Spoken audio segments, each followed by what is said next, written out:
order of October 27th, 2020. Roll call, please. Hannah here. Sullivan here. Grillo here. Lorick here. Kavich here. Guzikowski here. Donnie here. Seifert here. Gambler here. And before we move on to the minutes, I would ask Carrie, would you please read in the notice of video conferencing for this meeting? City of Oak Creek is authorized to hold this public meeting remotely during the COVID-19 public health emergency under the March 16th and March 20th advisories from the Office of Open Government in the Wisconsin Department of Justice. Per the advisories, this meeting being conducted via Zoom video conference with telephone conferencing capabilities was duly noticed per the City of Oak Creek Municipal Code and statutory notice requirements more than 24 hours in advance of the meeting. Members of the public have been advised of the options for participation via direct mailing to property owners within 300 feet of a proposal, via the COVID-19 information page on the city's website, via social media, via the information contained on the meeting agenda. This meeting may also be viewed at the city's YouTube page, the link for which was contained in all aforementioned notice methods. The meeting recording will also be accessible on the city's YouTube page within 48 hours. Plan commissioners and participants are initially muted upon joining the meeting. Plan commissioners and staff have the ability to mute and unmute their microphones throughout the meeting. Please mute at all times except for roll call, motions, voting, and when recognized by the chair. Roll call and voting will occur per the usual and customary procedure, starting from plan commissioners seating positions south to north in the Common Council chambers. The chair will facilitate questions and comments by calling on each plan commissioner or by requesting the use of the raise hand function in the Zoom webinar control panel. Only speak once you have been recognized by the chair or moderator. Applicants, their representatives, and all other participants who wish to speak will be unmuted when there is a direct request for information from the plan commissioner staff, when the participant utilizes the raise hand function within the Zoom webinar control panel and the moderator verbally indicates that they are unmuted, and when a phone participant dials *9 to indicate that they wish to speak and the moderator verbally indicates that their line is open. When unmuted, all participants must state their name and address for the record, then proceed with comments or questions. Questions and comments may also be entered into the Q&A function within the Zoom webinar control panel. Staff and/or the moderator will monitor this function during the meeting and provide the information requested. There shall be no private messages or side conversations during the meeting utilizing the chat or Q&A functions.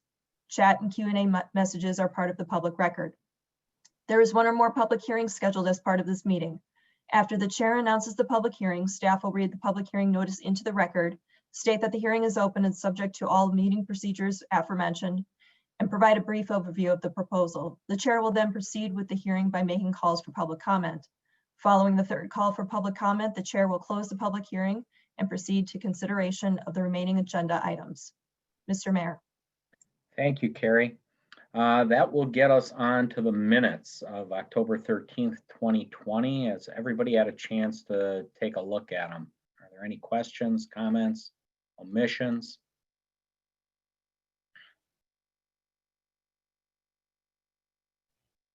If none, when you're satisfied, motion, please. Seifert moves to Guzikowski. approve the minutes of October 13th, 2020. Guzikowski will second.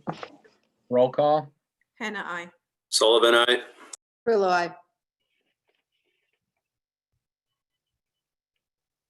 Lorick, aye. Kavich, aye. Guzikowski, aye. Donnie, aye. Seifert, aye. Gambler, I.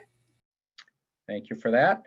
4 is significant common council actions. Once again, Carrie. Council approved the following. An ordinance approving a conditional use permit amendment to allow outdoor display of retail merchandise, propane tank cage area, at the entrance to the existing Pick and Save stores at 2320 West Ryan Road and 8770 South Howell Avenue. Also approved an ordinance approving amendments to the plan unit development on the properties at 1920, 1900, 1850, 1848, 1816, 1800, 1750, and 1700 West Drexel Avenue, and 7700 South IKEA Way. Mr. Thank you, Carrie. That will get us to number 5, and that is a public hearing, and it's for a sign appeal. For a proposed sign appeal submitted by Michael Faber for the Ryan Business Park, and it would allow the applicant to install one sign 10'3" by 6'10.5". It is a ground sign, and it's at 9601 South Bartel Court. Carrie, would you please read that formally into the record? City of Oak Creek notice of public hearing before the Plan Commission. Important notice, this meeting will be held by video phone conference only. Persons wishing to participate in the video conference, including applicants and their representatives, must register via the website prior to the meeting. The video conference will begin at 5:55 p.m. to allow participants to log in. Attendees who wish to participate by phone may do so by calling the City Hall 414-766-7000 before 4 p.m. on the day of the meeting, which is October 13th, 2020, to obtain a meeting call-in number. Persons who wish to view the meeting live without participating may visit the City of Oak Creek YouTube page at the link provided. Persons requiring other reasonable accommodations may contact the city at 414-766-7000. Requests should be made as far in advance as possible, preferably a minimum of 48 hours. A public hearing for a sign appeal will be held on October 27, 2020 at 6 p.m. Online video conference only. The appellant is Michael Faber, Ryan Business Park LLC. The tax key number is 905-9012000. The location is 9601 South Bartel Court, which is formerly part of 1001 West Ryan Road, or Lot 8 of CSM 9265. The request is a variance from section 170706D, which states in part that ground signs shall not exceed 8 feet in height and shall not exceed 100 square feet on any one side, no more than 200 square feet on all sides for any premises. If granted, the variance would allow the applicant to install one 10-foot 3-inch by 6-foot 10.5-inch ground sign on the property at 9601 South Bartel Court. The zoning of the property is M1 PUD Manufacturing Plan Unit Development. All interested persons wishing to be heard are invited to be present, dated the 7th day of October 2020. Plan Commission, City of Oak Creek, Wisconsin. Mayor Dan Bukevich, Chairman. This is a public hearing. All those who wish to speak on the matter, please indicate that you wish to speak by dialing *9 or raising your hand in the Zoom webinar control panel. State your name, your address, who you are representing, and then state your comments. This hearing is now open, and prior to any public comment, just a little bit of information on the proposal itself. This is a request to exceed the height that's allowed by 170706D. And this is for Lot 8, which is the proposed historic monument pocket park that was approved by the Plan Commission at a previous meeting. And the location of the proposed sign is in the center of the circle area, which is surrounded by walking paths and seating areas. There's a graphic of the historical monument on the left-hand side. You can see that the actual sign height itself is about 8 feet tall on top of 3-foot tall base, which is reused railroad stones. And the top of the historical emblem actually adds another 3 inches to the overall height. This is another graphic showing the sign itself and then the overall dimensions for the sign, including the base, the rails for the width of the sign, and the overall dimensions for everything incorporated into the sign design. And if there are no questions, there is a motion that is included in your packets. However, please note the criteria for sign appeals. As always, the Plan Commission can issue a variance when they consider certain items, including height, overall size, appearance, number, location of other signs in the vicinity of the proposed sign, and any other factor that the Plan Commission deems appropriate, excluding content. Staff does not make any recommendations for appeals, and the variance criteria include that there shall be no public harm and there shall be a public benefit. Variance considerations shall include enhancement of the overall character of a neighborhood or mitigation of unusual site conditions. The sign will not result in undue concentration of signage, which renders it difficult or confusing to read signs. And the Plan Commission may consider the effect a proposed sign may have on depreciating property values of a neighborhood. Mr. Mayor. Thank you, Carrie. As Carrie stated, this is a public hearing. We will make 3 calls, after each call, we will ask if anybody's in the queue, because I do not see anybody that is logged in online. So this will be the first call. Anybody wishing to speak, we will need your name and address for the record. Kevin, do we have anybody wishing to speak? Yes, we have Stephen, a neighbor. Steve, you should be able to speak. You have to unmute yourself, and we'll need your name and address for the record. Stephen Brosh, address is 913 West Ryan Road. Just like to add to this sign. I thought this was actually for the sign that's on Ryan Road. That's why I was commenting, but I did find out it was the historical marker, which is actually in my backyard. Just would like to say that nobody really reflects on me being a neighbor of Amazon. And I do have a lot of problems with lighting. And I just want to make sure that these signs are not too well lit. Because the one sign is actually, if I look out my window, I can see it. The monument sign you're talking, Stephen, correct? I can see the monument sign, and I can also see, I could show you out my window right now, but I can see the sign they're proposing that was going to be 10 feet with Amazon on the sign. Oh, okay. I missed last week's actual meeting. I thought it was this week Oh, because the address is the same. It's just a different lot. yes. Yeah, this is concerned historical marker. Are we even lighting this?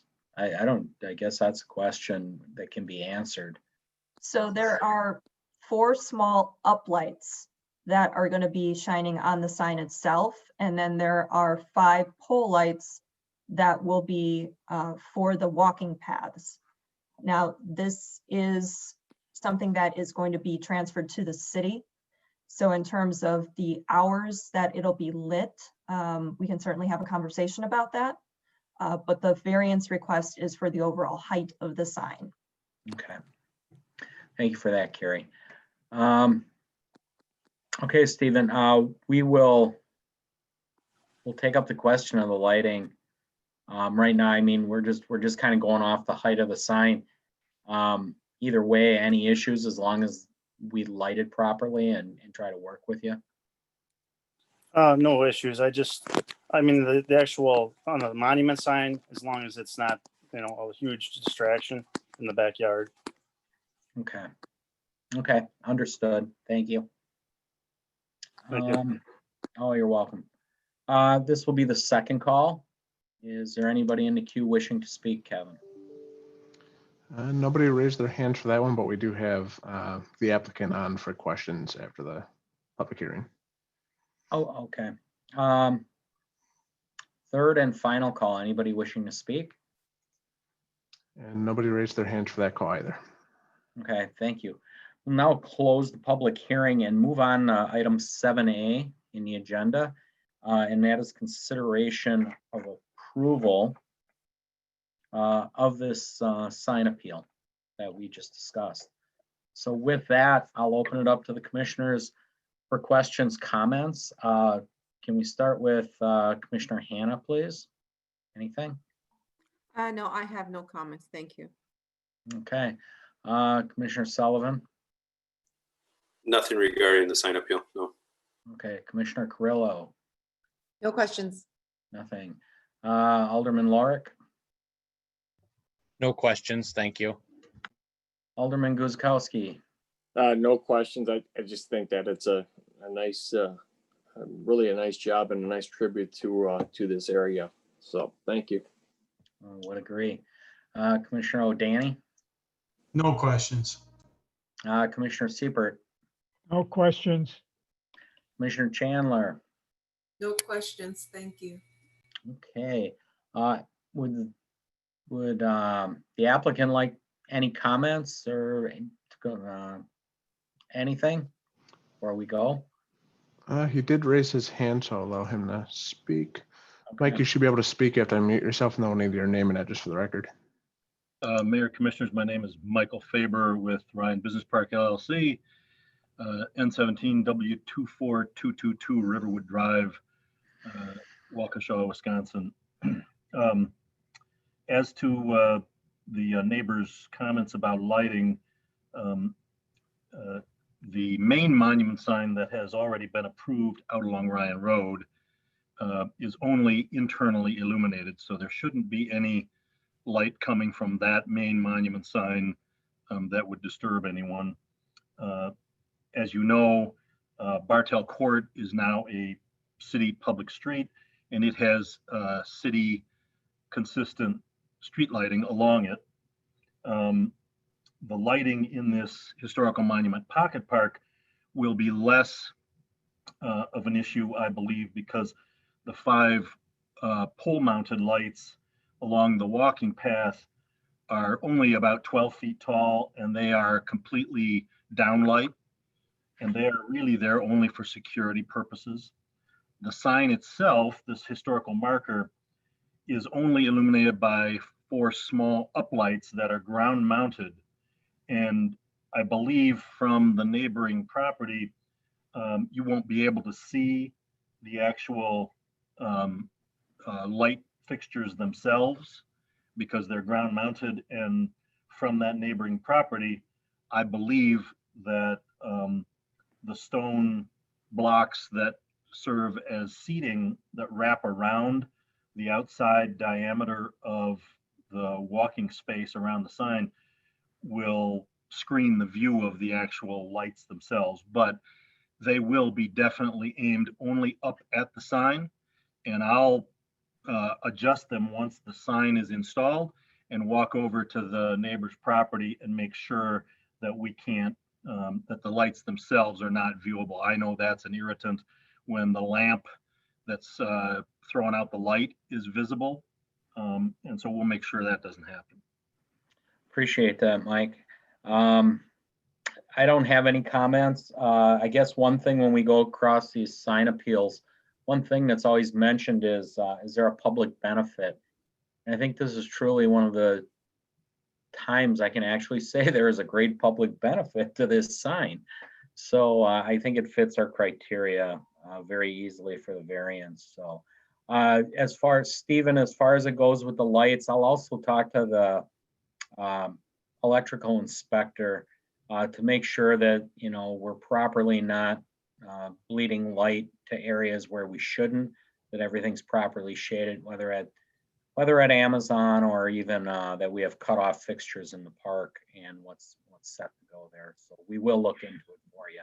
Mayor, I will comment that the lighting circuit for this historical monument pocket park is on the same circuit as the city streetlights. Okay. For Bartell Court. So they'll be on, as currently designed, they'll be on whenever the city streetlights are on. Okay. Thank you for that information. Like I say, we'll work with the electrical inspector and try to make sure that, you know, we are not being over aggressive with the light. Absolutely. So, are there any other questions or comments before we ask for a motion on 7A? Hearing none, motion. Seifert moves that the Plan Commission approve the sign variance allowing the installation of one 10-foot, 3-inch by 6-foot, 10.5 inches monument sign on the property at 9601 South Bartell Court, formerly part of 1001 West Ryan Road. Lonnie seconds. Roll call. Anna, I. Sullivan, I. Grillo, aye. Lorick, aye. Gavich, aye. Guzekowski, aye. Hold aye. Seifert, aye. Chandler, I. Great. Okay, and thank you very much. Thank you, Mr. Faber. Appreciate it.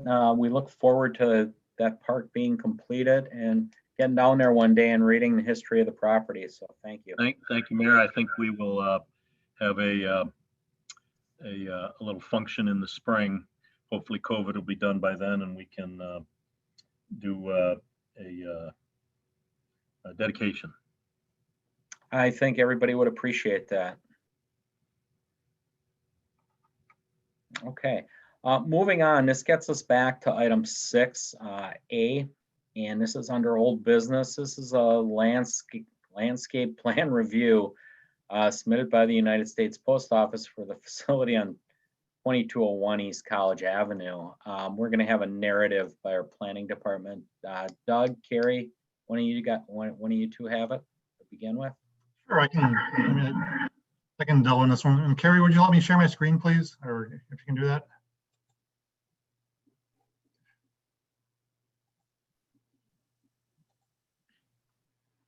I've stopped sharing. You should be able to share now. Thank you. Good evening, Plan Commissioners. I am Doug Seymour. I'm the Director of Community Development for the city. And I think a week or two ago on Friday, I had the opportunity, along with Mayor Bukevich and City Engineer Mike Simmons, to walk the property to discuss some of the outstanding issues, mostly from my perspective related to landscaping, although there were some drainage issues discussed, and those can certainly be talked about offline, for that's really not the purpose of this item. But, and I won't go into the history of the site, because I think hopefully everyone knows the history of the site, other than to say that many of the obligations that the USPS agreed to back when they first had this approved in 2008 and were not followed through when they completed their proposal this year and constructing their proposal this year. And granted, it's a different proposal. It's smaller in size, but there were a lot of protections in place for the neighborhood. Most notably among them were some landscaping considerations. And as we have gone throughout this process, we've tried to work with USPS to really do things that are impactful for the neighborhood in a good way, in terms of the landscaping and some of the things that we can control, recognizing again that the USPS has taken the stance, and from their perspective, they can do that. They are not subject to those agreements nor the zoning rules of the city of Oak Creek. But having said that, we have worked and actually worked quite well with Joe Cece, who's their local representative, and trying to find practical solutions that can be implemented that will provide the maximum amount of protection for the neighborhood while still being cost effective for the USPS. And that's what we really tried to accomplish with our site walk a couple of weeks ago. And the plan that was presented to you, I believe 2 weeks ago, actually a month ago, did show some landscaping, and again, not to the same extent that was in the 2008 plan. But having walked the site, we really focused in on some areas that, at least on a staff level, we feel will provide the most impact for those neighbors that are affected by this development. And again, in a good way, in terms of what we probably are likely to achieve as a consensus between the city, the neighborhood, and USPS. And this is just kind of an overview map of that. And I'll go into detail a little bit on some of the areas that we talked about. So wherever you see the green dot here, that would be an additional tree. There's a red dot, and I know this is tough to see on this plan, but those are arborvitae. And there's a hashed area that'll show an additional berm, and that'll make sense as we move through the kind of sub areas. The first one is along College Avenue, and I know this is furthest away from the neighborhood, but it still is the front door to the city of Oak Creek, and it does need to create a presence. And what we tried to accomplish is something similar to what they agreed to back in 2008 in terms of the number of trees and the amount of vegetation on College Avenue. So what you see here represents the same number of trees that they committed back in 2008. They may be redistributed in a different manner, but this is something that we'd ask for to be placed to improve the look of the property from College Avenue. One thing I will note is that we are asking them to screen the meter boxes and transformers along the side of the building, recognizing that that building, again, does not meet our architectural standards and is not likely to meet our architectural standards, given what we know to be the stance of the USPS at this point. So we're taking steps, again, in the most practical way we can to provide changes or minimal changes that will have the most impact upon the site. Second area is along Pennsylvania Avenue at the southeast corner of the site, where it abuts some of the residences along Pennsylvania Avenue.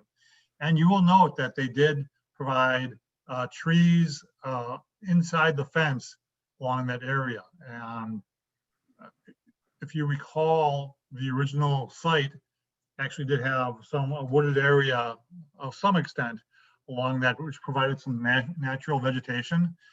Much of that is gone. And the replacement of the trees along the inside of the fence is not sufficient to provide the screening that will be necessary over time for those properties. So what staff is recommending and what we discussed at our walkthrough is that we basically mirror the amount of vegetation, but on the outside of the fence, so that, you know, the residents don't, you know, the first thing they don't see is the chain link fence there. And recall that that was supposed to be, per the 2008 agreement, it was supposed to have been a 8-foot high solid screen wall. So what we're proposing, you know, is practical in the sense that it's landscaping is doable, it's likely to be implemented, and over time it will provide some significant screening for those properties. And it just won't be that 8-foot screen wall that was promised by the USPS back in 2008. The next portion is probably the one that's probably the most impactful for a lot of the folks, I think, that are probably with us this evening, and that's to recognizing that as part of the ongoing discussions between the city and the USPS, they actually did add a berm along the southeast corner of the site where, I'm sorry, the southwest corner of the site, where the truck parking lot meets Chapel Hills Park and the Chapel Hills neighborhood.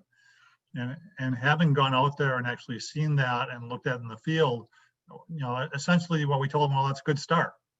And, you know, what we told them is that now wrap that berm along the southern part of your parking lot so that that same level of protection is provided from the view shed from the neighborhood looking back into that parking lot. And, you know, I think, and I certainly will let the USPS speak for themselves, but I thought, everyone thought that that was probably a practical solution to doing that and to landscape that accordingly.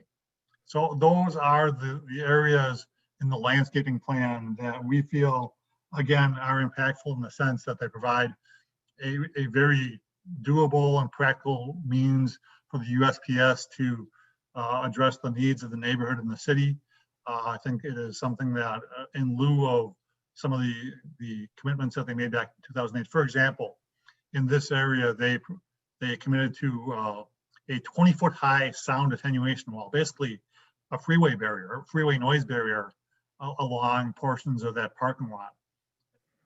I just got the sense, and I think the city's getting the sense that I don't know that there's any circumstances under which the USPS would agree to fully implement that plan. So what we're looking for is, again, practical alternatives that provide some protection to the neighborhood and are likely to be implemented by the USPS. And I think that based on our walkthrough, I think this is something that is very doable and practical for the USPS to implement, and something that we'd certainly be insistent upon as part of our discussions about the landscaping this evening. Those are the areas that we identified in our walkthrough. I know that some of the residents did have some questions or comments upon the drainage. And City Engineer Mike Simmons was available as part of that walkthrough as well. Again, I would encourage those discussions to take offline, as we're really talking about the landscaping at this point in time. But certainly if you do have those questions, I mean, that avenue is available to you to do that. At this point in time, Mayor, you were out there as well. I'd offer you the opportunity to share your thoughts about that. Yeah, I would appreciate it. The U.S. Postal Service and their construction manager toured us around. They were very open to the discussion of what we needed to do. Of course, they were, you know, just a representative for the post office, and everything needed to be in writing, as we heard multiple times at the last meeting. But they were cooperative. They took the notes. Our staff is preparing the letter. The letter will go out requesting to the post office that we look for these alternative options, help enhance that landscape and protect the neighborhood as best we can with what we have.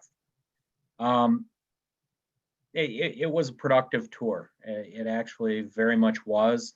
Really helped getting out there and seeing firsthand just where some of the standoffs are. I actually was very surprised how much property outside of that fence the Postal Service actually owns.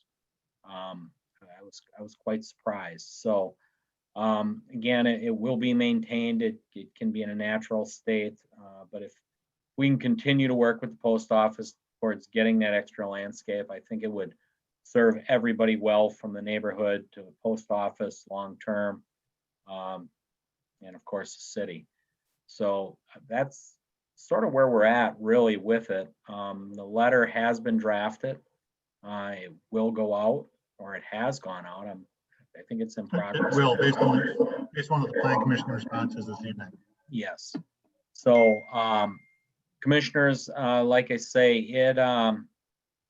they have done some enhancements on the berm on the backside. If they can continue that through, it will help. I will agree with Doug. I don't think, to be real, we're not going to see those walls go in. It's just the project has changed that much entirely.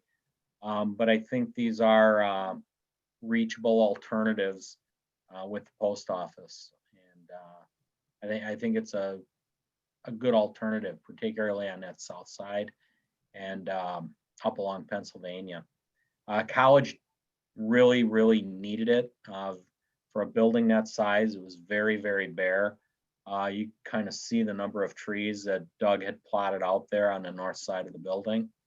And again, these, as Doug said, this is kind of the northern edge of our city. It needs to look proper, and I think that foliage will help. So I'll kind of leave it at that. So, is Joe Cece with us? Would you like to make any comments before we go to the commission? Mr. Mayor, he is not on the call. Oh, okay. If anybody from the United States Post Office would like to make a comment before I go to the commissioners?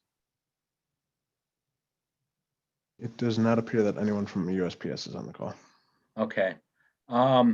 I do know we have a number of people on the call. I'm not sure if they're related to this particular item, Kevin. I wasn't really going to rehash the whole thing again, but I definitely, if they have any pending questions about the walk, I'd be happy to answer. We do have 5 of the neighbors. We can have them raise hands if you wish to have them speak. Yeah, if they have some pending questions that weren't answered, for sure, before Sure. we go to the commissioners. All right. Mr. Mayor, Yes. could I just ask, I know you want to take this offline with the drainage, but I really feel that a good portion of what the neighbors were concerned about and brought up at the last meeting, a good portion of it had to do with the drainage, and there are a number of areas there. So I mean, in a nutshell, how can we reassure them that the drainage and everything else is going to be taken care of? That's all. Okay, well, I'll just kind of paraphrase it, and I won't speak for Mike Simmons because he is the expert. He's the engineer. And Matt, you're kind of familiar with it as well. If I get really off course, we did take a look at it. Particularly, that would be the corner, as we're looking at that picture, it'd be the corner of the fence line there, where, yep, the cursor's going. There was a couple of big divots there that needed to kind of be knocked down, so to speak, some big lumpy stuff.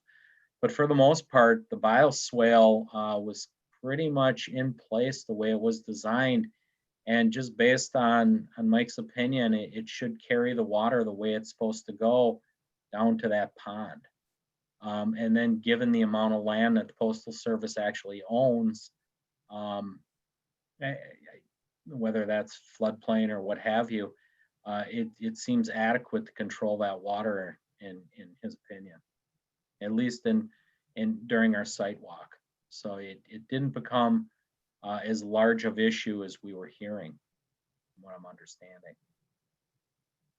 Okay, Mayor, I don't mean to jump the case here, but that was going to be my question when it opens for the commission about the drainage. And as we heard last time from a couple of residents, that there is plenty of flooding. And I even asked if they have pictures they can take during like raining days or something from that sort. So maybe a couple questions. Who's maintaining those bioswales? Maybe some maintenance needs to be done to ensure it's acting properly. And that was agreed upon by the U.S. Post Office. They were actually, it was right on that corner. There was kind of like a big, I don't want to call it a boulder, but a big chunk of dirt kind of impeding that swale right now, which they had to correct that their landscapers hadn't got to. At least that was the conversation. So that could be the reason why it's like ponding at that area and not acting properly. It possibly could be, Christina, because Christine, I'm sorry. It No, was that's fine. it was right at that corner, if I remember correctly, when we came out of the gate there. Okay, so that may answer some of the residents who are on the call about the drainage issue. Thank you. Yeah, and again, that was just, given Mike's opinion there as he was looking at it, and I'm not exactly sure how in detail he got into the drawings. Matt, any comments out of the department? Any insight? Mike had no discussions with me. Sorry. Oh, okay, that's okay. So I mean, that's kind of where we were. The way he looked at it, he's like, yeah, it should drain down there. It may take a little bit, but it should get to that pond the way it was designed to do it. So, Kevin, has anybody got a raised hand? Yep, we have a couple. Okay. First up, Michael. Michael, you should be able to speak, and then we'll just need your name and address.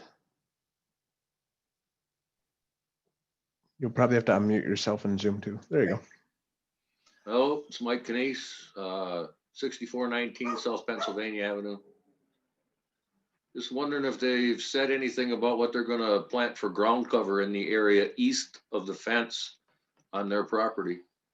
Doug, if I remember correctly, didn't they say, what do you want? Now again, they didn't say they were going to do anything. They said we can request anything. I understand that, yeah. Yeah, just to be clear, Mike. Oh, yeah. But they probably would prefer something like a prairie grass at the least maintenance as possible. Doug, any? Yeah, I don't know if they were specific as to the type of grass, but it will have to be obviously vegetated, and that means grass, and they will need to maintain that. And they are fully aware of that. We asked them again to kind of mirror what they had on the inside of the fence, on the outside of the fence. So obviously, I mean, it's going to be a little bit more maintenance intensive for them, but that's their problem. Yeah, and as I think the mayor said earlier, that is quite a chunk of land to be maintaining for somebody else for free, so that ain't gonna fly. I was just curious as what they were gonna plant.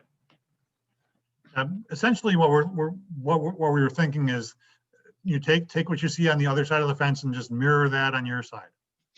All right, well, I appreciate it. We'll see how they do it maintaining. Thank you. Thanks, Mike. Next, Kevin. All right, next up we have Kristen.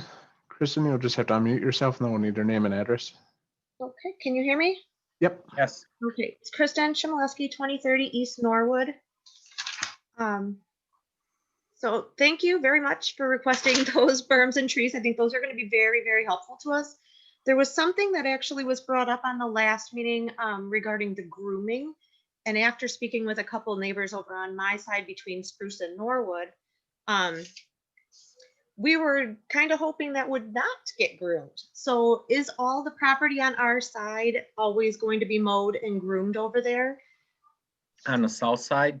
Yeah, more like where the new berms are going to be, but where it's pretty much where that retention pond is, that whole side over there, where the retention pond is, because it was kind of nice having all that long grass and then all of a sudden they went. And I think it's going to help with the huge geese problem we now have if we bring back, we've never had geese until this pond came.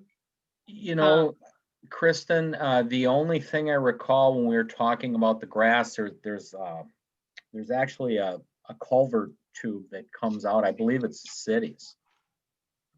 Am I correct? Are we in the same area there? Yes. And anyways, the city came in and cut it, and it really let the water flow getting back to that pond. Actually, the guys, I think, were they putting in the fence or were they putting in the landscape? They kind of complained because it made everything so wet and soggy back there. I don't think we ever really discussed that, Doug. I don't think we did specifically, but I do know that, it would be their intent to have as little maintenance as possible, obviously. And if that means, you know, letting that go a little bit more natural, I'm sure they'd be happy to do that.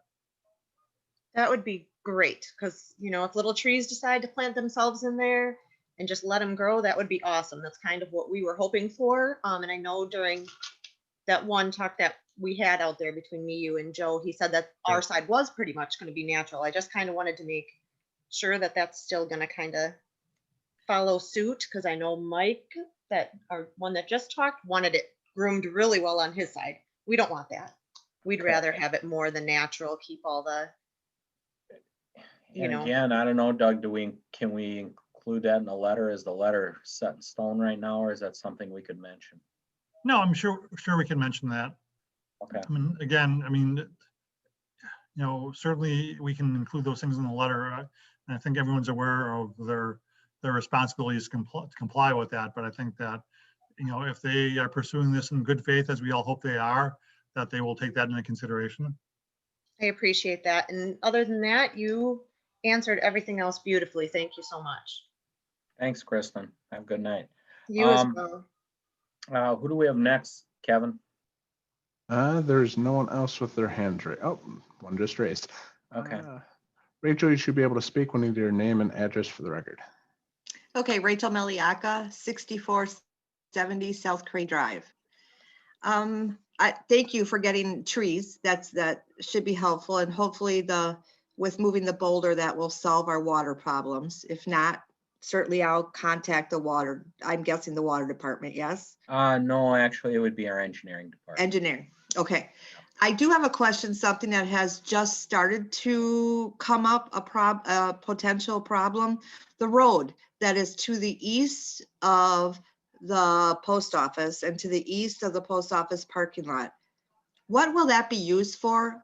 Initially, I thought in 2008 it was just for emergency use.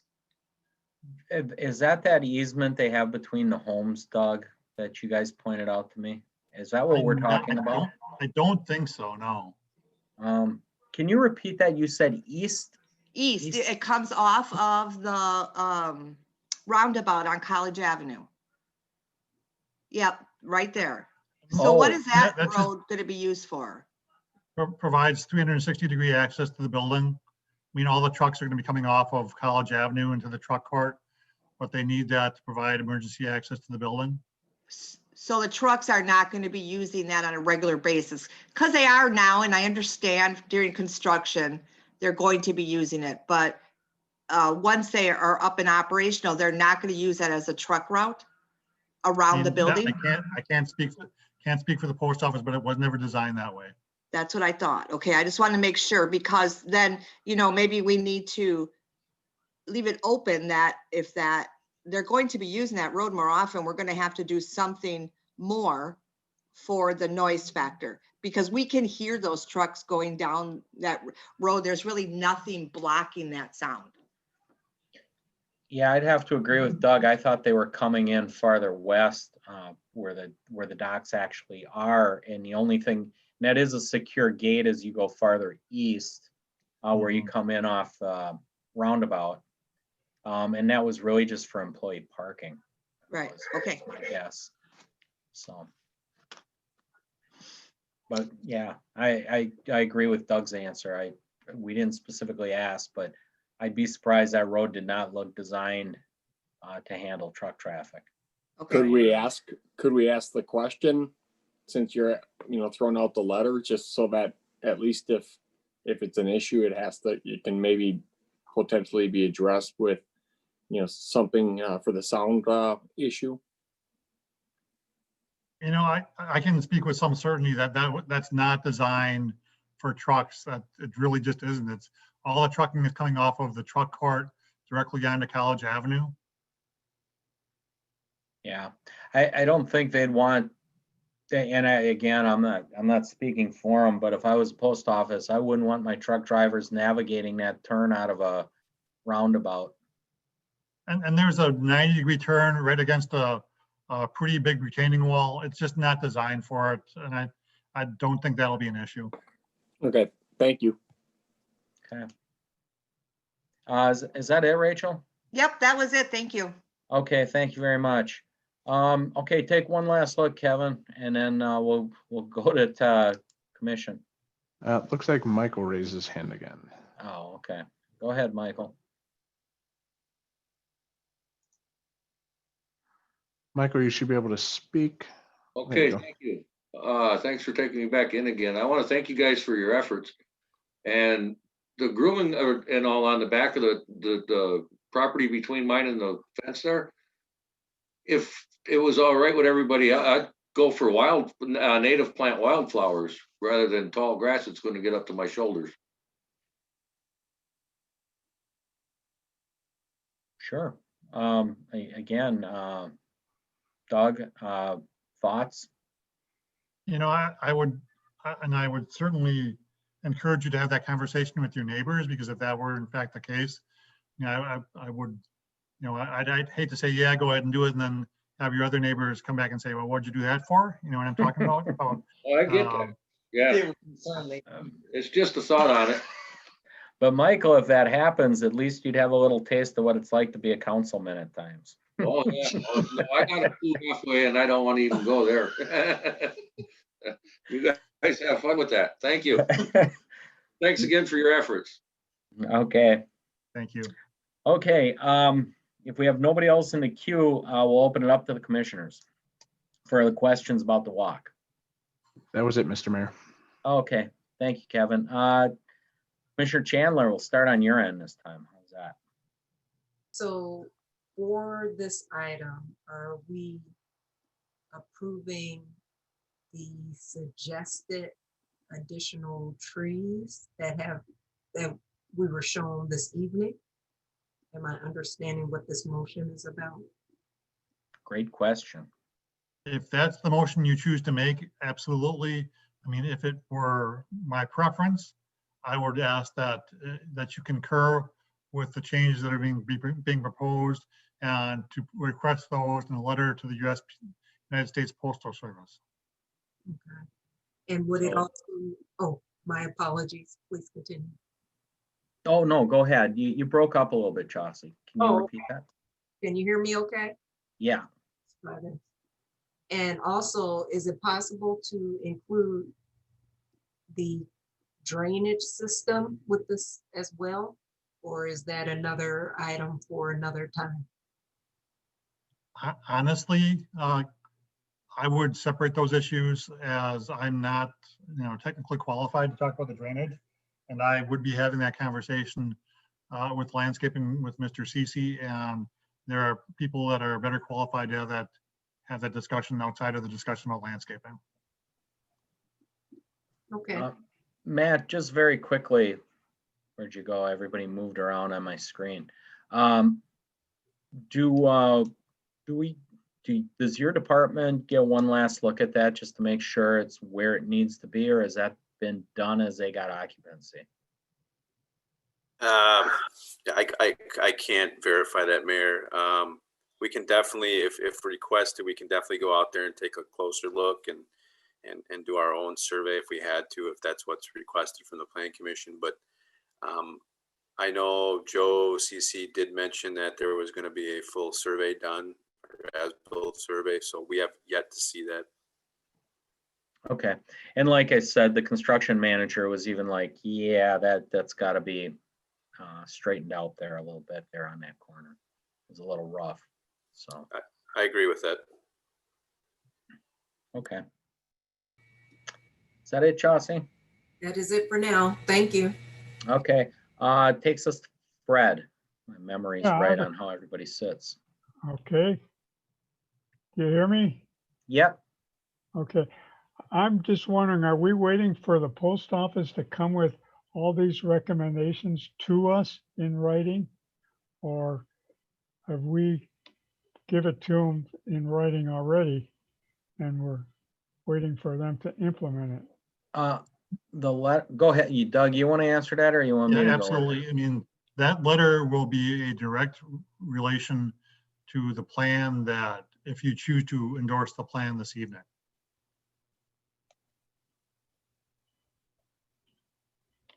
Was that kind of clear or a little confusing? It's still a little confusing, but So Fred, look at it this way. You're not approving a landscaping plan because you can't require them to do a landscaping plan. What you're doing is saying, post office, we looked at this, we worked together. This is the plan that we think makes sense. Could you please implement this?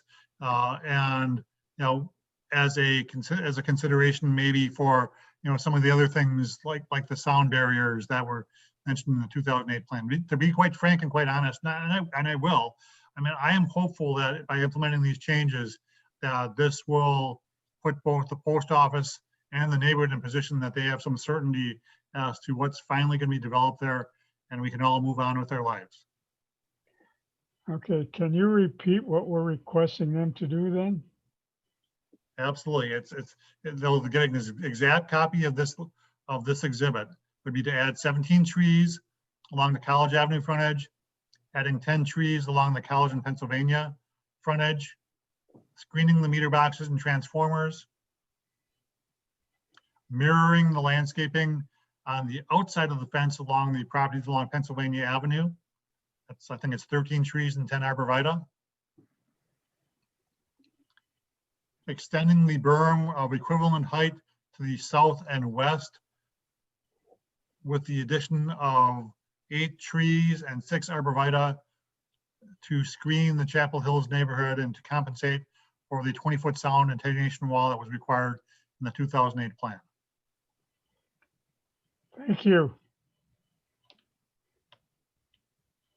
Okay, Fred? Yep, that's it. Okay, Don? I was going to actually request a little bluntness, but Doug kind of hit it. I just want to make sure everybody, especially, this is my neighborhood. My property is not along the line there. But for anyone listening, if there are still neighbors listening, exactly the position we're in with the USPS. Doug, we're kind of asking, please do these things. And just so we understand this, we don't have the power that we normally do with planning commission approvals. My main concern is I don't think we have any guarantees, even after we're in writing, that any of this will get done. Not to put a dark cloud on things. It sounds like you guys had a good walkthrough and they were, receptive to what we were saying. I really want to make sure if this drainage, worst case scenario is what some of these neighbors are fearing because of the way the berms are, that there can be some kind of recourse any to make sure ultimately, if it's not draining the way they're saying, that it does get done that way. The tree lines would be nice and then try to get that all blocked from that parking lot. But, we were talking about people's properties here. And if I would hate to see anybody who just have way more water than they should have. We've had a lot of rain the last couple of weeks. I don't know if there's been any feedback at City Hall about the drainage as of now. I'm not an engineer, so it doesn't sound like it, or else I would assume it would have got brought up tonight. So maybe that is draining the way it's supposed to be. That's my main concern, is that gets done beyond a please do this, that there's some recourse we would have if it doesn't end up the way they're saying. Any thoughts on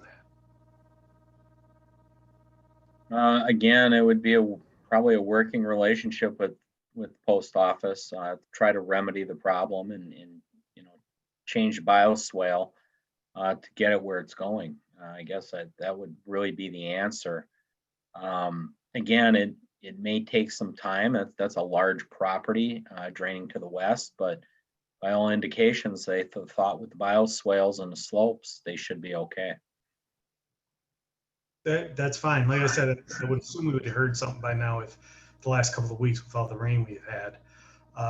That's my only concern, are the properties of these neighbors, and make sure they're taken care of when it comes to the water drainage.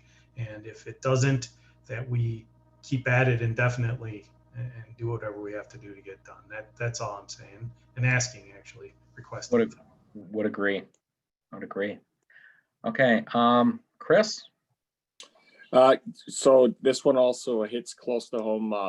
My daughter and son-in-law live in the same neighborhood, and my grand puppy. But Drainage was definitely something that, I started this off with.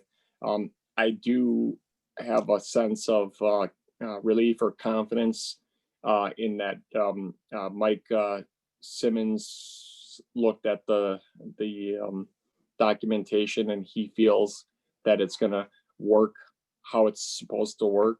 Again, it's all new and it still needs to maybe be tweaked, but so with that, I do feel a sense of relief, but I also feel that we need to just, again, as I said earlier, we're the last voice here for all these neighbors. So I just want us to make sure that if we get it on the letter, that we can at least dot our I's and cross our T's. And if we have to follow up, at least it's there and it's in writing. So that's it. Good comments. Thank you, Chris. Greg? No, I don't have any comments. It seems like it's pretty well talked through now. Thank you, though. Okay. Dawn? Yep, feel the same way. No extra comments. Okay. Matt? Everything's been talked about. So I'm good. Okay. Okay. Christine? Actually, I have a concern with the drainage. I haven't been done the walkthrough, so I'm not really sure what was talked about, but please correct me if I'm wrong. So there is this additional impervious or pavement area that was added to this location, okay? And we have added the berms and all of this landscaping. However, the existing bioswales was not adjusted to receive all this water. So how is this being done? Well, actually, there were no bioswales. That was a flat farm field. So Okay. these swales were actually put in. My understanding, they were designed for this property to protect that neighborhood and drain that property, everything to the west. And it drops in elevation from College Avenue significantly west to the railroad tracks. And that's where a rather large retention pond sits in the back, and it's all designed to go that way. There was no existing drainage to my knowledge when this was a farm field. So this bioswale was actually, like, if I heard you correctly, was designed to receive all of this drainage water from that parcel? I wouldn't say all the water, because I think, and again, I'm not an engineer, but I'm guessing that, like with any project, and segmented, and the swales on the north end and northwest end push it south to that pond, and so on and so forth. As you know, there's quite a bit of. I'll tell you one thing: we can make some few baseball fields out of what they got to cut for grass there. They got a lot of open surface there to absorb on their own property. But again, on the other side of the berms to protect the neighborhood, I think that's how it's designed. Well, I hope that doesn't come across wrong, but I am an engineer and I work with this almost on daily basis. So I'm telling you from what I see on the screen, I haven't seen any reports or anything. I think there should be some drainage reports, maybe. Matt? Matt, I mean, you can speak to that, but looking at a piece of paper and walking the property are also two different things. Yeah, I know, but usually the construction team, if you work with walked with the construction gentleman that you mentioned, have you mentioned anything about drainage analysis done, anything from that sort at all? I didn't engage in that conversation. I would trust our city engineer to have done that Sure. with him concerning it, but I don't want to speak for Mike Simmons. He would be the expert, and he was the person out there with us. Okay, like Chris mentioned, I think we have one shot. I at least that's what I see. We have one shot here to kind of address this with the United Postal Service. So I'm trying to take advantage of everything here that we can take off. So it would be like a one shot type of thing. No, don't blame you or Chris for that at all. And we can certainly try to get some language in. I think it's a good suggestion. Yeah, just to make sure that the drainage is being addressed. If that was my home as being flooded, I would not be a happy camper at all. Mm-hmm. So, No, correct. Like I say, I actually, just on the inside of the fence, I actually was really, really surprised just how much open lawn they have to maintain. It's a huge amount. And I know they could they could expand in the future. There's no guarantees, but holy cow, one landscape company is gonna have a crew there for a couple days a week just mowing lawn. It's a lot. And they have a maintenance agreement to mow all this lawn? The United States Post Office will. I'm sure they Okay. will. On both sides of the fence. Oh, wow. Okay, that's all what I had. I kind of echoed everyone else. Landscape looks like it's gonna be doable. It's just drainage, which is have major impact on property. So, Mhm. all right, that's it for me. Thank you. Okay, I'll just make some quick comments. No, we did walk the property, and again, just to be clear, and I think Don summed it up really well in his comments, so I won't go into detail on it. This is a request to get what we're asking for. And I do agree with Chris and Christine, yeah, let's put it in there. We have, at least it's documented, we're there.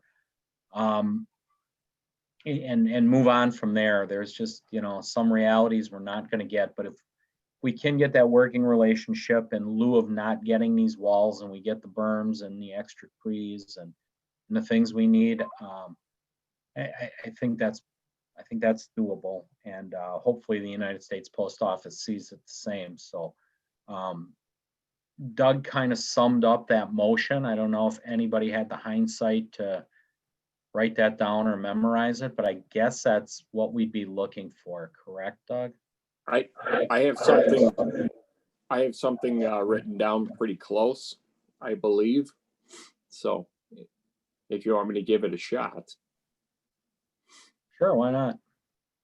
If needs some wordsmithing, Yeah. we'll All right. correct as we go. All right, Guzikowski makes a motion that the Plan Commission concurs with the USPS landscaping plans submitted by the USPS at the property at 2101 East College Avenue with an attached letter dated whatever to be sent to the postal service. I know you mentioned there was a letter that you would be sending. There's a letter requesting proposed adjustments to the landscape plan. Is that proper? Whatever the Doug? commission asks for is what will be in the letter. Okay, I think we need a little more wordsmithing than the letter. Oh, I thought you were going to continue on with that. I'm sorry. No, I pretty much ran out of thought right there. Sorry about that. I think you had it right the first time, Doug. Just a quick question, Mayor.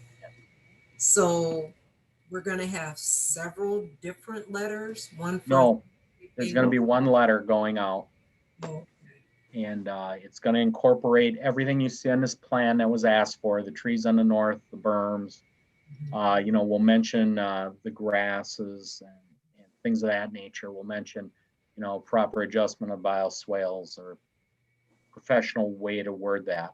And it'll be one letter going out, but we will, Doug related back to the 08 plan in his language, didn't you? And the way you had it worded the first time, Doug? Yeah. So this is getting a little messy. So let's kind of start this over here. So. Another quick question before Yes. I word this. So do we need feedback from the engineer that was there in regards to the drainage system to add that here? Again, I know this is your one shot at the post office, but I would dissuade you from mixing drainage and landscaping in that same letter. I really would. Yeah, we'll keep it to the landscape. We can just say that, we want the bioswales maintained to proper functionally. Put something like that in there. Okay, maybe I'm misunderstanding this. Well, We we're had, not talking stormwater, we're talking landscape. So the letter concurs about the landscape plan from '08 with incorporated requests for improvements in the letter dated whatever it's going to be, October What you 30th. see on the screen will be the landscaping plan, should you choose to endorse it. This is what we would be sending to the USPS as the city's official request for landscaping for their development. so for clarity, so that did help. However, in our last meeting, we went through landscaping, we went through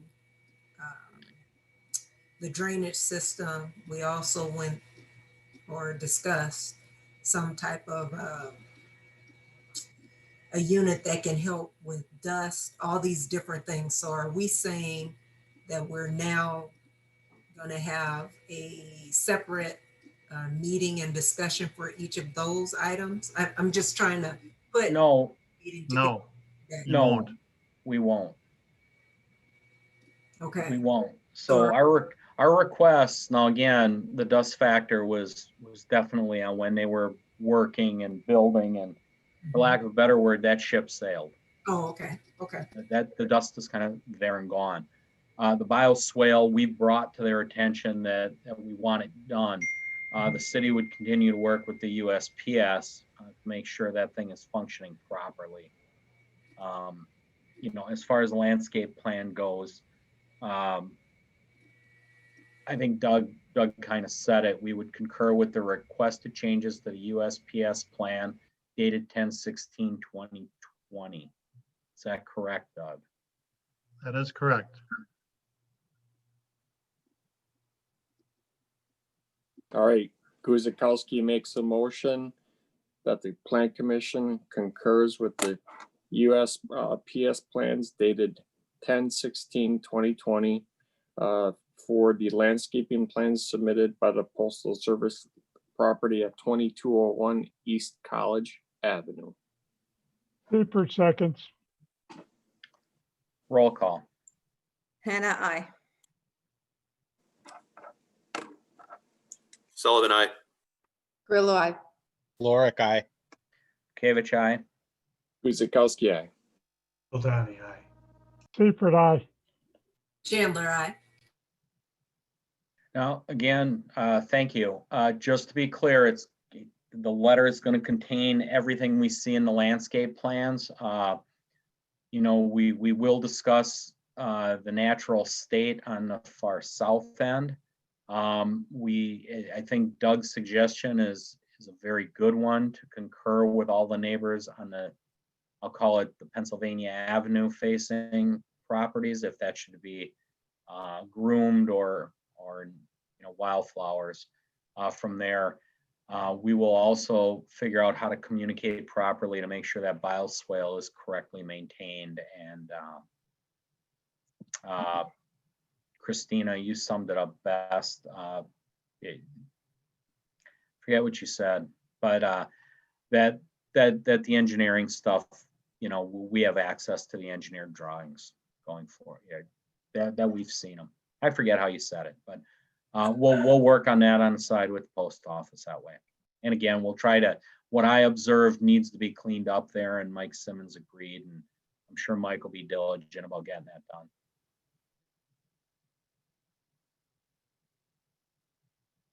All right, thank you, everybody. Appreciate your efforts. Okay. Okay, we got some awkward silence. Let's move on. I lost track of where I am. 7B, review conditions and restrictions for a request for the Crystal Lake Toyota Scion doing business as Lakeview Autos. This is, sorry about this. This is for a conditional use permit for an automobile, motorcycle, recreation vehicle, marine and aircraft sales service facility. And we talked about this not too long ago on 9543 South Chicago Road. Horrible introduction. So from here, I'll just hand it over to Carrie. Yes, so this was recommended for approval on October 13th. So that was the last Plan Commission meeting. And just for clarity, this is for automotive, motorcycle, recreation vehicle, and marine sales only, no service. And they have not requested for aircraft to be sold there. So unless they're looking at something else, that is not going to be included in the conditions and restrictions. To remind everybody of what the actual request is, this is for indoor showroom only. There will be no outdoor storage. There will be no display. There will be no parking of vehicles other than those that will be actively brought out for specific interested buyers to test drive the vehicles, as was stated by the applicant at the last meeting. It is within the lease space that they are currently occupying and an additional space in the existing building. So they have a couple of things that they want to sell there, including those compact collectible vehicles. Otherwise, everything will be inside. There is an overhead door on the west side of the building that will be used to bring the vehicles in and out. They have 5 employees for covering all of the operations for the business. We had the proposed hours of operation, and they are allowed to have up to 18 parking stalls. No exterior modifications are proposed. So if you turn to your conditions and restrictions, there are just a few sections that I'd like to draw your attention to. Section 2C, that is something that includes retrofitting. That's per the comprehensive plan, if you'll recall. It was also something that was mentioned in a similar conditional use permit request for a similar type of use. And this is for any kind of exterior remodeling or site modifications, landscaping, etc. 2E specifies that a landscape plan is going to be required. It is up to the Plan Commission whether or not they want this to come back to the Plan Commission or come to the Community Development Department for review. It is listed in here as going to the Plan Commission. However, what you'll note is that there is landscaping on this particular property, but there might be some requirements to retrofit in order to bring it more in line with current landscaping requirements. Section 3 states the site use restrictions, maintenance, and operation requirements. So this is specifying what is allowed on the property in terms of sales. Display is going to be for interior to the building only per section 3B. The prohibitions on service and body repair and mechanical repair are spelled out, just in case anybody was concerned with regard to that type of work. Hours of operation are as per the applicant's information provided, and that again is by appointment only, and that is per their information. If that needs to change, that should be requested at this time. No outdoor storage of vehicles, equipment, junk, or licensed non-inventory vehicles, non-operational vehicles, parts, supplies, or any other materials are going to be allowed on the property. No storage of flammable or hazardous materials except those that would be necessary for the products to be not serviced or maintained necessarily, but at least function. No new pole signs, pennant flags, light pole signs, etc. in subsection F. This also requires that proposed signs be reviewed and approved by the Plan Commission. That may require retrofitting. That would be required if there was anything proposed to the building or to the signage. There is a current multi-tenant pole sign that is on the property. Parking areas shall be striped and landscaped in accordance with approved plans and applicable codes. Also includes retrofitting requirements, and the rest requires changes to occupancy to be approved by the fire department, as well as conform to building and fire and municipal code requirements. There are no requests for any new trash enclosures, so the existing will be the responsibility of the property owner, and it will be anticipated that and expected that the applicant utilize those existing services.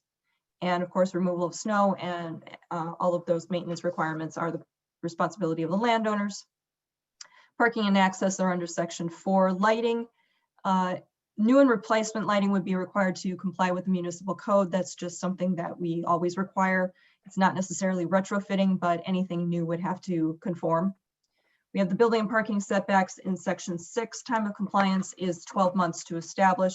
Section 8 is duration and assignment of conditional use permit. This is basically assigning conditional use permit term of 5 years. And should the lease term for the particular applicant, which is Crystal Lake Toyota Scion, also Lakeview Autos, should that terminate prior to the 5-year mark, then this conditional use permit becomes invalid.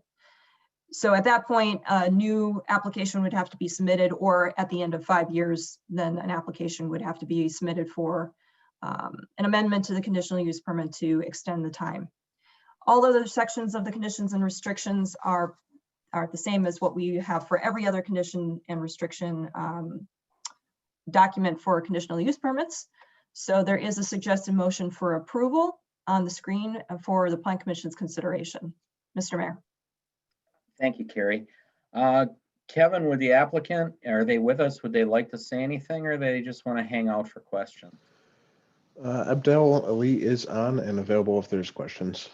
Okay, we'll go right to the commission then. We'll start with Christine. I have no comments. Carrie has answered all my questions. Thank you. Okay, Matt? I have none. Dawn? No additional questions. Greg? I have no extra questions at this time. Thank you. Okay, Chris? None from me, thank you. Don? No questions. Fred? No questions. Chauncey? No questions. Thank you. Okay. Just Assistant Chief Havey, any comment out of fire with his business, being proposed with this conditional use down on Chicago Road? This is a far different business than we're used to there. I'm Mike Avey, Assistant Chief Oak Creek Fire. Yeah, we reviewed it and we have no concerns or comments. Okay. I guess I just have one question, and I'm sure it's a blanket statement. If you go to item 3B, they list what the following is prohibited. It says vehicle service, including warranty, repair work, and other repair service. Does that include automotive, motorcycle, recreation vehicles, marine vehicles, and everything listed? Because then they go into detail about auto body and auto mechanical repair. But is that covering everything, Carrie?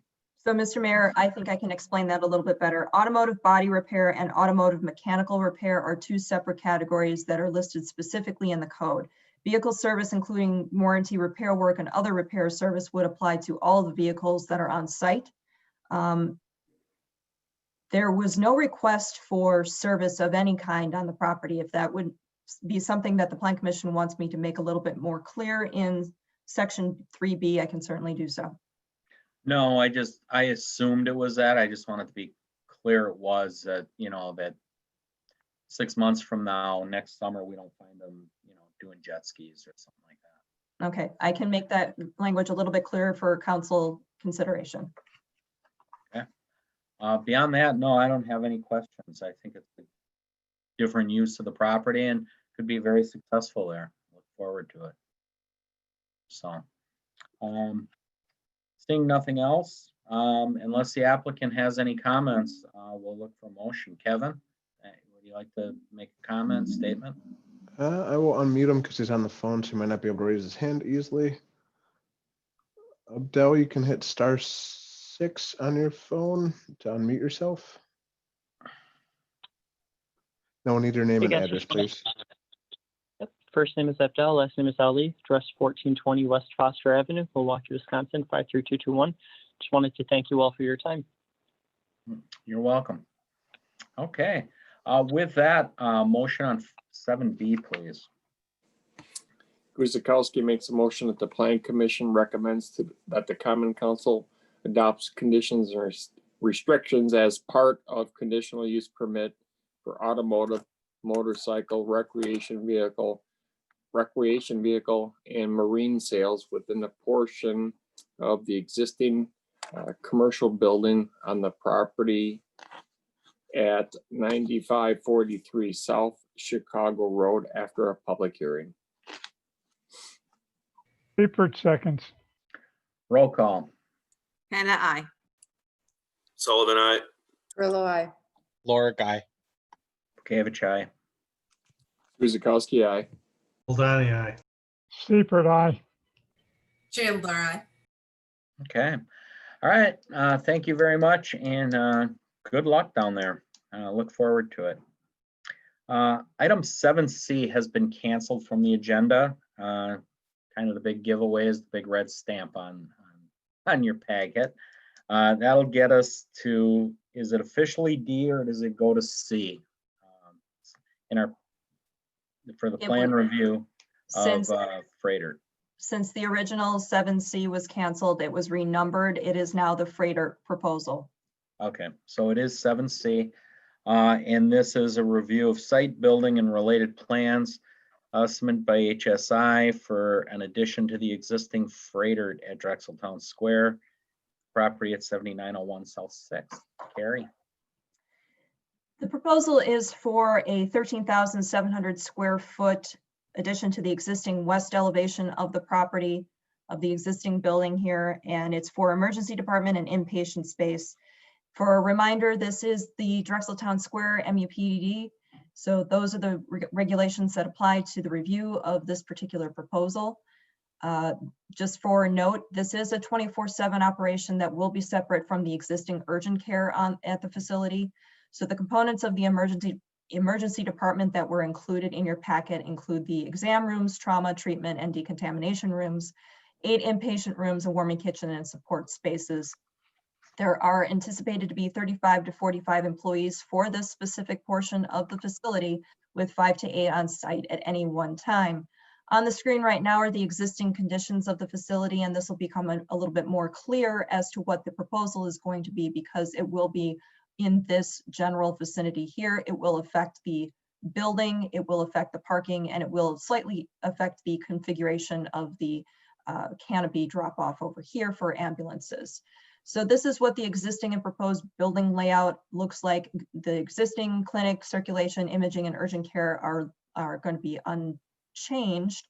A little bit of a change to the ambulance canopy, and the inpatient and emergency section is what we are going to be talking about for this proposal. And on the screen right now is that proposed site plan showing you the changes to the facility itself, including the parking, a little bit of a reconfiguration of where those pedestrian access points from the existing parking garage are going to be. No changes to the existing parking garage, however. On the screen right now is just a little bit closer, look at the landscape plan. There are a couple of sections that aren't going to be changed or affected by the proposed building, but you can see that the addition will have some significant landscaping in these areas along the base of the emergency department.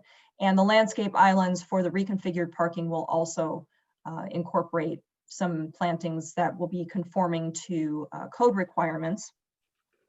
I should mention that we do have some parking changes that are only affected in this particular part of the facility. So you may recall whenever the Cancer Center addition was proposed back in 2017, the total number of parking stalls, including all of those in the garage, were going to be 637. So we do have a requirement for parking for these types of facilities, and based on the overall size for the entire facility, about 609 parking stalls would be required, and that's based on 5 stalls for every 1,000 gross square feet per the PUD. What is provided in these plans overall post addition would be 590. That's including the parking garage. And that is based on hospital needs. It's actually in excess of what the hospital needs are, which is 4.25 stalls for every 1,000 square feet. That would equate to about 518 stalls. So while we are losing some parking and we are a little bit under what is, a general estimate for within the PUD, they are still in excess of what their facility needs are based on their operations. So with the landscape plans, again, there might be some changes that would be required, some minor revisions to be in compliance with code.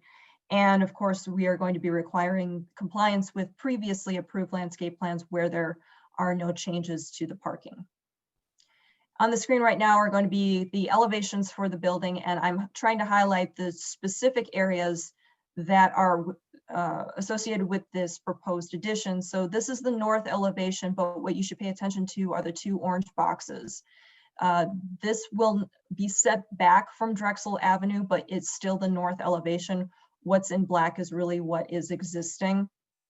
And the gray area too is what is existing, but this again will be set far back from Drexel Avenue. So the metal panels includes the screening of the mechanical units on the rooftop, the precast striated panels, that is matching what is existing on the building. And we have a mix of spandrel and clear glass throughout. So if we move to the west elevation, this is what is actually facing the parking garage. Again, the same building materials, you'll see a mix of spandrel and clear glass. And on the south, this is what you're going to be seeing from the parking lot. Now pay no attention necessarily to the signs other than they are placeholders. They are, considered proposed potential locations for signs. We don't have any details. They're not part of this review. They may come back later based on the size and number, possibly based on the details. They may require variances.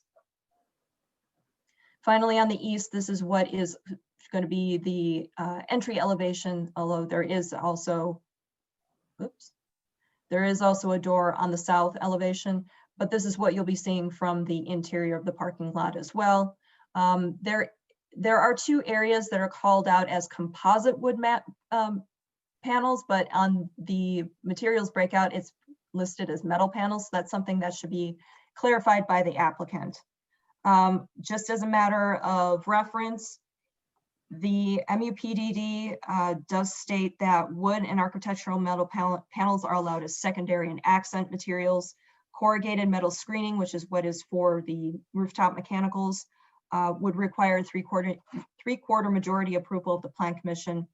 Also, tinted glazing and opaque glass can be used as accents only, but because these are for programmatic and privacy needs for the facility, staff has recommended their approval.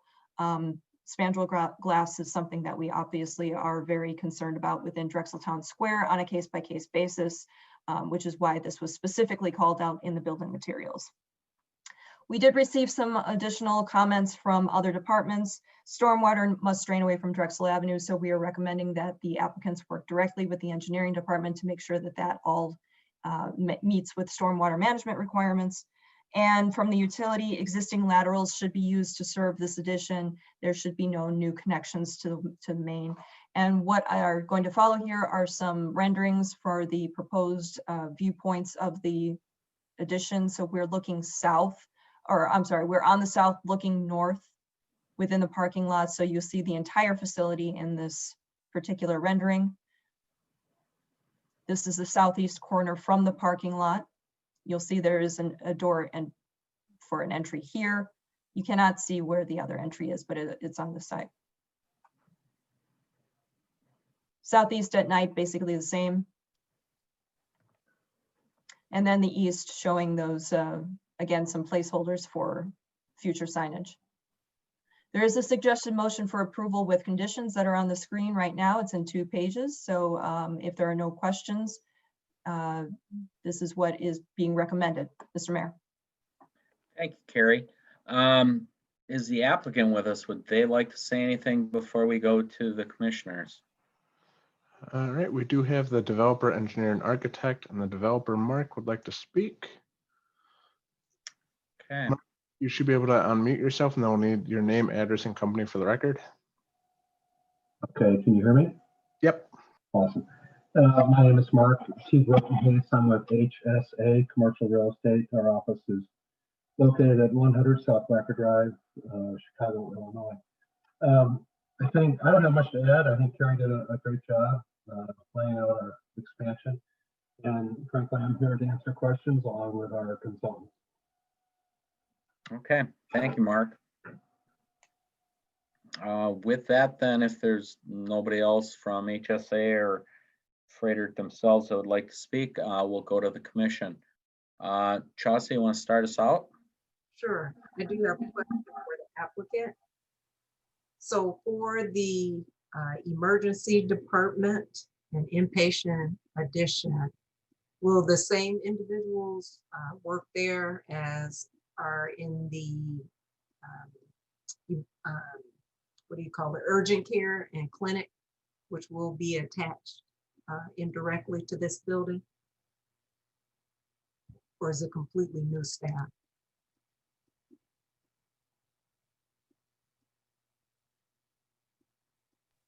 It looks like Renee just raised her hand for that one. Renee, we'll need your name, address, and company for the record. Very good. Hello, everyone. My name is Renee Kubish from Epstein UN Architects, 333 East Chicago Street, Milwaukee, Wisconsin. Just to answer the question, these would be additional employees in addition to the current staff that is within the building. The staff is now basically able to handle a higher acuity patient potentially. And so it is additional staff. Okay, thank you. And then in regards to the parking area, or actually the flow of traffic, can you provide a little more information on how the traffic will flow in this area? And along with the potential signage to direct traffic?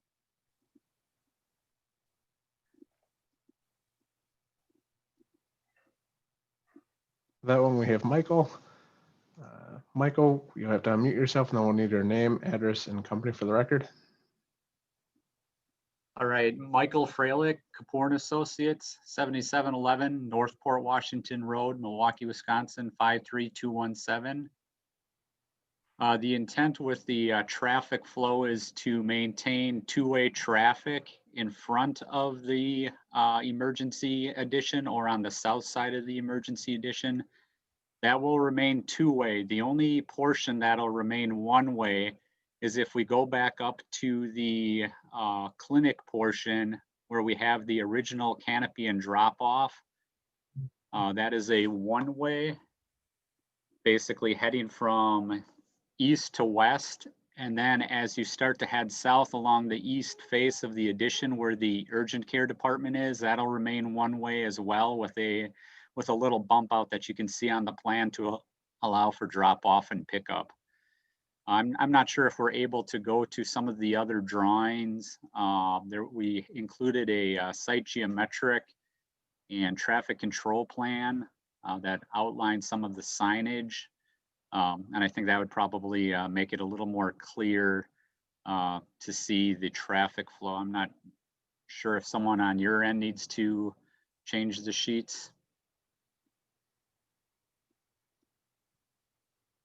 Would be civil sheet C103. Oh, I apologize. I don't have every sheet that's been submitted as part of this presentation. Oh, okay. I'm sorry. I don't know if am I able to share my screen or not.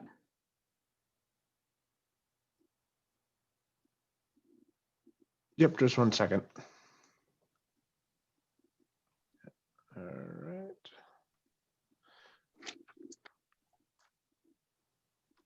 All right, you should be able to share your screen now. All right. Just 1 second. I'm going to get it up on my screen here before I share. Otherwise, if you want, you said it was C103. Yeah, C103 is the sheet, unless you have access on your end to open that.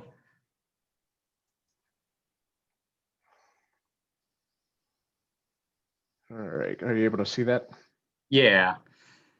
Yeah, so basically, as I indicated, on the south side of the addition will remain two-way traffic. So we're showing stop signs on either end of that pass-through right there. And then as you head up back to the north on the east face of the addition, correct, just like that, that'll be one way, and then we'll have a one-way bump out. Basically where you have your cursor right now, there are some existing do not enter signs that were installed as part of the original project. So those will remain in place to maintain that one-way traffic so that we're always allowing passengers to be dropped off on the building side. Okay, thank you. Is that it, Chauncey? That's it. Okay, Fred. Yeah, I have a question. The exiting out of the parking garage, can you give me a little more explanation of how that works? So the with the parking garage, the exiting is allowed at both locations, both on the south and on the at the northeast corner. However, as you exit the northeast corner, you're only allowed to turn right and head south. You're not allowed to turn to the north. There's a gate that's closes that area off, since that entrance is only to be used for deliveries and refuse pickup. So that's how the exiting works. Nobody's allowed to head north to Drexel Avenue.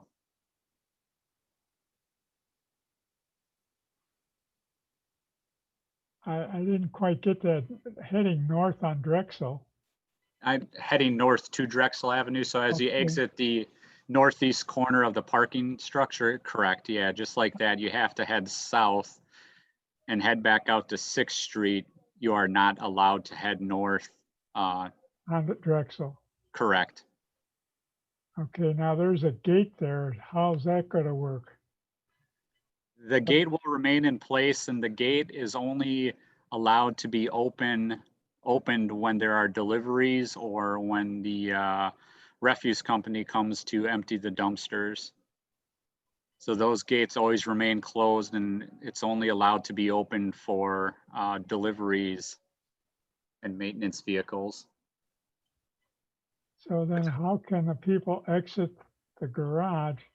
If they can't go north, they have to go south, and you got a gate there. They So- can never go north. They can't now.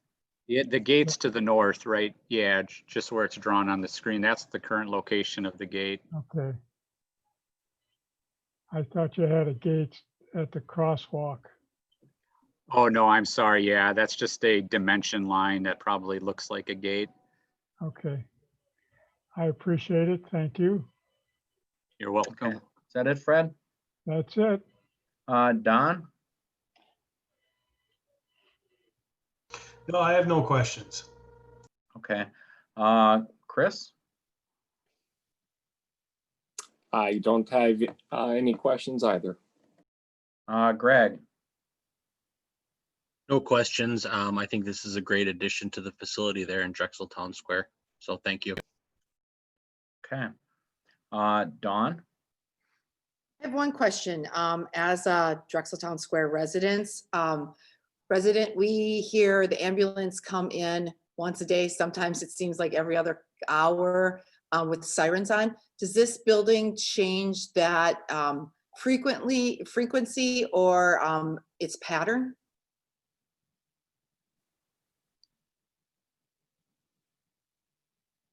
Good question. All right. Can I- Assistant Chief Mike Havey, if I could comment on that. And I'm not sure if that clinic, a standalone clinic ED, will be receiving hospital. For instance, it'd be through the medical director of Milwaukee County to approve them as a standalone ED that can receive patients. And they would also be able to call us if the patient needs to be transported out of their facility. They kind of have a 24-hour window to either treat and release that patient, or they need to go to a full campus. So there is potential that, we could be called there during that 24-hour period. I hope that kind of answers what your question was. My question more is, are you happy with the building and the pattern that the ambulances can take? Yeah, so we sent we worked with their engineers and they have the dimensions and specifications for our vehicles so they can accommodate the flow of traffic. It's not much of a significant change except for where the ambulance drop-off point is. So those were reviewed and we are satisfied with how they circulate the traffic. Mike, will the ambulance drop-off still be on the west side where it currently is? Yes. It will be. Okay.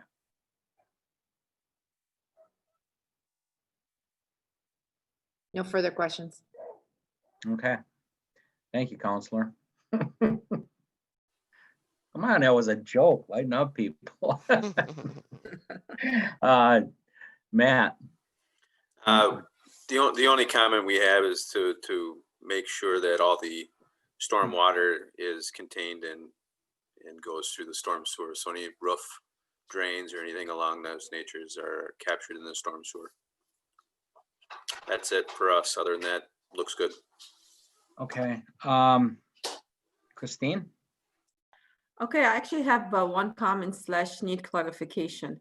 So this addition to the emergency room, are there gonna be any, like on Drexel, for example, or Howell, any signage for this, how to get to that emergency room in addition to what we have today?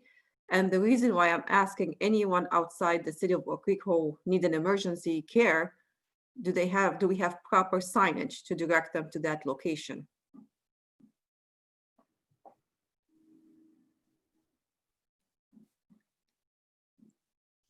Renee, you should be able to speak. Okay, this is again Renee Kubish from EUA. At this point, we are not submitting for a signage as part of the Plan Commission review. There will need to be, as Carrie I think had alluded to earlier, discussion about signage locations and where that will be, both on the building and, as you note, at maybe closer to the street at some of the monument signs. But I'm sorry that isn't part of this. I know I'm not answering the question, but I just want to make sure that it's clear we're not submitting for that at this point. Which is fine, as long as it's gonna be considered at one point or the other. I'm just putting myself at the place of someone who needs an emergency and how Yes. to get to it. Mm-hmm. Absolutely. I'll make a note to pass that on as basically Freighter hires the signage vendor to do that submittal. So I'll make sure that I pass that forward. Thank you so much. And Renee, maybe one more comment. Yes. Just kind of echo on what Don has said. Maybe make sure that they access maybe through Drexel, or not to go through Drexel Town Square with all those residents living there, so they can access from a proper area. Got it. All right, that's it. That's all I have. Thank you. Thank you. Everybody. Okay. Dawn was right on target where I was going. Assistant Chief Havey, any other concerns from fire regarding anything you see here for your vehicles, for transportation, anything that would make your job better, easier? So we were anticipating this project for a period of time. I think the initial floor plans and how it was developed. So, we were counting on this to come forth at some point. It's still unclear to see if our transports will increase or if they decrease because of their care facility. If they're able to handle their patient care load, it may decrease. And that's kind of tough to speculate based in the current medical climate. But as far as the building and how it's laid out, we don't have any concerns with the layout of the building. Okay, thank you. Couple questions. Parking, I guess I need an education again. Our Drexel Town Square PUD, our covenant says 5 spaces per 1,000. The applicant says they're cool with 4.2. We don't usually just let the applicants pick and choose what they want to do for parking. Can you further explain that from Oak Creek's point of view? Yes, I can certainly do that, Mr. Mayor. What the PUD actually has are general estimates, but there is language within the PUD that speaks to a parking study and allows for the applicant to provide that information based on what their operational needs are. So back whenever the original building was proposed and when the Cancer Center addition was proposed, they did mention at both steps that 4.25 for every 1,000 gross square feet was what their standard is, based on their operational needs. It just so happens that whenever those additions were put in, when the original building was put in, we had an abundance of parking over and above what the PUD required and over and above what the operational needs of the facility required. So staff is satisfied with them providing what their operational needs are, and still recognizing that what they are maintaining on site goes above and beyond what their requirements actually are. So we're okay with it. We've not seen any parking issues with regard to capacity on the property. Okay, because again, parking at certain times can be very valuable at Drexel Town Square. Just want to make sure they're adequately parked whenever we get a project that way. The other thing I want to address is south side of the building, that main entrance for the emergency. I imagine that's drop off for patients. And I know we have placeholders on the sign. How much light will that be emitting to the residents at Emerald Row? Because that's directly in their front windows, pretty much. Has that been addressed?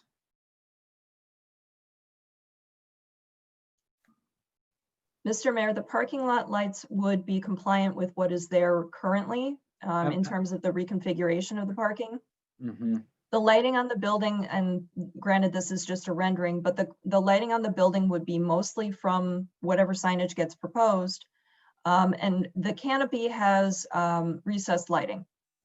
Okay. So if I'm not mistaken, and certainly the consultants can correct me, there are no wall packs on the building, and there are no sections that I recognize that were going to be uplit. It's really just that under the canopy recessed lighting that would be for the entrances, as well as the parking lot light. Okay, I just want to be sensitive to the neighbors to the south. You know, they've been there for quite a while. This is definitely a difference in their neighborhood, and within a few hundred feet of them. So just want to be sensitive to that. Other than that, I think most of my questions have been pretty well answered for the most part. Everybody else hit on the key stuff. So, okay. With that, any other comments from staff we should be aware of going forward? Obviously, the signs will be done at a different time and things of that nature, correct? Correct. So basically the signs that have been shown on the building are placeholders for right now. Details for the numbers, size, location will be submitted at a different time, and likely include some changes to the monument signs as was recommended and suggested. So yes, those will all come back at a different time. And just a reminder that all signs within Drexel Town Square do require Plan Commission approval. So that's why that's being proposed. There might be some slight modifications that would be required if the landscape plan is previously mentioned, but there are no major requirements for adjustments to the property or to the plans. We just need to make sure that a 3/4 majority approval of the Plan Commission is achieved for the use of the corrugated metal panels for the screening of the mechanical units on the rooftop, but they're the same metal panels that screen the existing mechanical rooftop mechanical units. So staff has no issues with what the materials that have been presented in this proposal include. They pretty much mirror exactly what's on the building right now. Mm-hmm. And it is a nice looking building. It's a very, very handsome building in the city. So, okay, that's it for me. I just wanted to clarify those couple of things. Those are my curious points. So, with that, if there's no further questions or comments, motion. Hannah, move that the Plan Commission approve the site and building plans submitted by Mark Tigoten Hughes. I'm sorry if I pronounced this wrong. HSA Commercial for the property at 7901 South 6th Street with the following conditions. 1, that all relevant code requirements are in effect. 2, that all conditions of approval issued for the building on May 10th, 2016 and September 13, 2016 remain in effect. 3, that detailed plans for signage are reviewed and approved by the Plan Commission prior to submission of sign permit applications. Can I have the next screen, Carrie, please? 4, that all mechanical equipment, transformers, and utility boxes, ground, building, and rooftop are screened from view. 5, that plans addressing grading, drainage, and stormwater quality, including the use of stormwater best management practices, be approved by the city engineer prior to the issuance of building permits. 6, that all water and sewer utility connections are coordinated with the Oak Creek Water and Sewer Utility. 7, that all revised plans, site, building, landscaping, etc., are submitted in digital format for review and approval by the Department of Community Development prior to the submission of building permit applications. Oracle second. Roll call. Hannah, aye. Sullivan, I. Grillo, aye. Lorik, aye. Gavich, aye. Guzekowski, aye. Donnie, aye. Seifert, aye. Chandler, I. Okay. That'll get us to adjournment. Before we adjourn, as always, like to thank our staff. Planning, you guys do a terrific job for us. You really lay this stuff out. You really get it to the point where we can digest it and really make heads or tails of it in an efficient way. Really appreciate it, and I'm sure the applicants do as well. Kevin, great job as usual. I know, it's different with the Zoom stuff, but do a really good job. And lastly, we concluded the farmers market this week, last weekend. We had the last one. We had a very successful season. As you know, Dawn Carrillo is our farmers market manager. Under some very odd circumstances with the COVID-19 epidemic going on, we really had a successful market, both from a community standpoint, a safety standpoint, outstanding vendors. Dawn, thank you very much. But if you want to say a couple words on the vendors, you did a great job all year for us. It was one of the highlights. If we had a highlight in 2020, it was one of them. Yeah, we have really great vendors. We plan to grow the market. We, get some new vendors in for next year, but yeah, we had a lot of obstacles, but everybody came through and we supported those small businesses and the farmers thrived. And yeah, and the numbers look like we exceeded last year's sales numbers. So.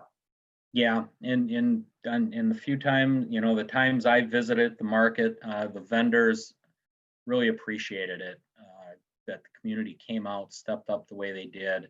The vendors were great. They had barriers up, they had their masks, they did the distancing, everything that was asked of them. And again, it, couldn't have been happier with the way things went under difficult circumstances. So congratulations.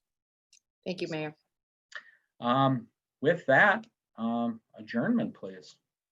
Carrillo moves to adjourn at 7:52. Seifert seconds. Roll call. Hannah, aye. Sullivan, I. Grillo, aye. Lorik, aye. Gavich, aye.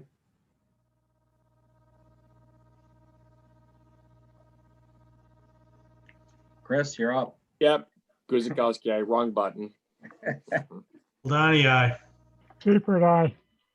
Chandler, I. Okay, everybody. We will see you in November as our next one. Holy cow, year's going very quickly. So again, stay safe out there. Enjoy the last of the warm weather coming up this weekend, and we'll see you all very soon.